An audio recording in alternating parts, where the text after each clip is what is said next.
Hey, hi, hello, welcome to Lost in Prose, where we talk about all things bookish. And in today's video, I will be reviewing all the books that I read in the month of October. So let's begin. So the first book that I read in October was The Machine is Learning by Tanuj Solanki. And this book was about Saransh, who is a life insurance who works in a life insurance company, and he has or his team is developing an AI or artificial intelligence model which can make around 500 more employees redundant overnight, and that is how he set about to collect data about certain site specific customizations in order to get to know the employees better. And gradually he realizes that maybe this is not the path to go, but you still don't know what happens. So it's a good and very real sort of relatable novel, in the sense that it can happen. This is the near future that we can see. It may be dystopian, it may be bleak, but it actually is um real. There are many other corporate and like technical jargon that is used in this book that made me feel a little disconnected at certain places, maybe because I don't relate to it much. But otherwise, this is a solid 3 out of 5-star read. 3.5, actually, not 3. 3.5 out of 5-star read. I like this book. You could check it out too. So the second book that I read in the month of October was Grammarland by M.L. Nesbitt. And oh my god, I love this book so much. It is a must read book for like young children around the age category of 10 to 14, and also for language nerds like me. And if you really like reading about language and like grammar and how it is used and how it is applied, so this book is definitely for you. This is actually a classic which was written in 1874, but it doesn't feel like that. I mean, it's so fun. It really isn't as heavy as a classic usually is. The scene is basically that of a court in which the judge is Judge Grammar, and we have Mr. Syntax, we have Mr. Passing, we have all the parts of speech like nouns, pronouns, adjectives, adverbs, verbs, conjunctions, prepositions, interjection, and all of them. And basically, they are fighting over who has the most wealth or the most words, basically. And that's how it all starts. And it actually is very fun. And I think you really should read it. At around 10 to 14 years of age, I think this is a great way to clear concepts related to language and grammar. And I really enjoyed it. And it also has like practice worksheets and like activity worksheets for students to actually practice what they are learning here. And it was very fun. The writing style is very engaging, and I literally finished it in like a day because it was so fun. The next book that I read was The World's Best Ex-Girlfriend by Durjoy Datta, and oh my god, this book is so beautiful. It is so heartbreaking, and this is actually the sequel to The World's Best Girlfriend, which I haven't read, and it can be read as a standalone. But I'm definitely going to pick up the first part as well because I love this so much. And it's not in continuation, but it does have the recurring main characters. So yeah, it would be nice if I would read that, but I couldn't resist myself when I read this first. And they don't relate in any sense. Like I do not feel out of context or anything like that. But yes, I still would prefer picking up the first part. And this book was so damn beautiful. I love the writing style.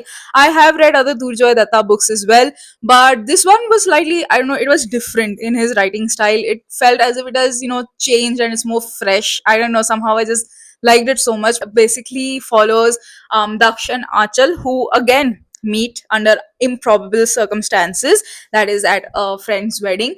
And that's where it all starts. They their lives entangle again, and it is heartbreakingly beautiful. I think that is the best way to describe this book. And you may want to check a few trigger warnings before you enter or delve into the book. But yes, I love the book, and the least you know about it the better, because I don't want to give away any spoilers. I really love the book. It made me laugh and it made me cry, and it just was beautiful. I had so many favorite lines from these books, especially the one which says that some decisions life takes for you. And that is so true. Like some decisions we really don't have any plan or control over, and it ruins all upcoming plans. But yeah, that is 100% relatable. So yeah, I think you really should check it out. This was a good reading month if you see it overall. this both of these were 5 out of 5 star reads. And let's move on to the next one. Next up is 12th Night by William Shakespeare, which I had to read for academic point of view, but still it counts as reading, right? So this was hilarious. I liked the book, and the OG miscommunication trope starts from here, and it is as infuriating as it is in modern book talk books. So yeah, that is how it is. I do not like miscommunication, and this book is full of it. But yeah, I mean, I liked the book. It was a little hard to get into, of course, because it was Shakespeare's language, but I think with certain, guides and stuff like that, I got into it. And then once you get the hang of it, you get the flow, it gets entertaining. And it's not much, honestly, but it's short and crisp. And once you get the hang of it, just, flies by really quickly. And I think this 12th Night Penguin edition has like an introduction and a summary, which also makes it easier for me to study it as academic point of view, but otherwise also for recreational reading. I think this edition is really beautiful. It's basically about Viola, who gets separated from her brother Sebastian, who's her twin, after a shipwreck. And Viola, she disguises herself as a male in order to get some seek some employment, and works as a servant at Duke Orisino.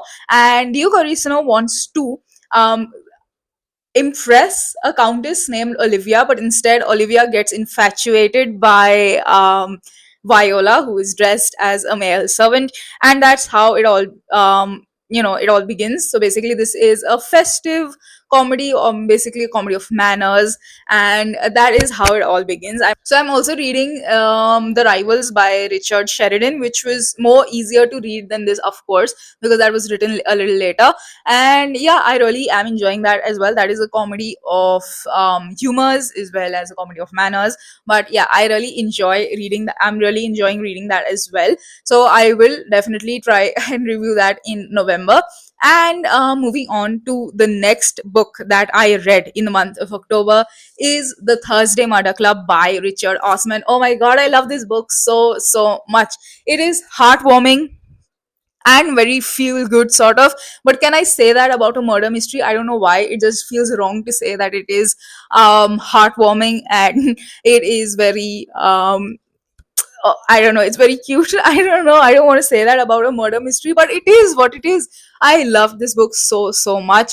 The Thursday Murder Club by Richard Osman is an amazing book. It makes you laugh, it makes you cry, it keeps you on the edge of the seat all the while.